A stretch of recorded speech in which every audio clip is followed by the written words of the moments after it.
selge, et see muuga vajab midagi edasi minna ja me näeme, mis juhtus, kui see Lööveruu restoran maha põles, eks ole, et ikkagi on kohe tüli kohta, eks ole, nii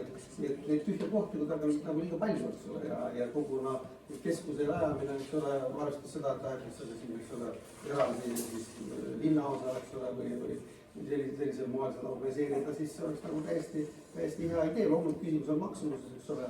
mida me siis tahame ehitada, kui suur see on, eks ole, et see on tõsised küsimused, eks ole, et ega seda nagu lihtsalt ei lahenda, eks ole, see nõuab planeerimist, eks ole, see nõuab vahendite otsimist, eks ole, linna eelarvest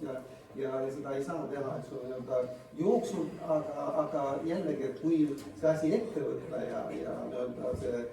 läbi mõelda ja siis see linna eelarvesse panna, eks ole, siis miks mitte on võimalik ka 4 aastaga teha. Sotsiaalmaja, eks ole,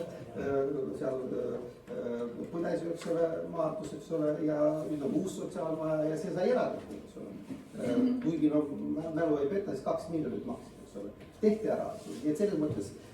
ma ütlen, et see on võimalik, eks ole, aga see peab olema siis läbimõeldud, väga läbimõeldud, eks ole. Kui palju see siis maksab, eks ole, kui palju Maardus tuleb seda siis kanda, eks ole. Ja võib see siis sellega,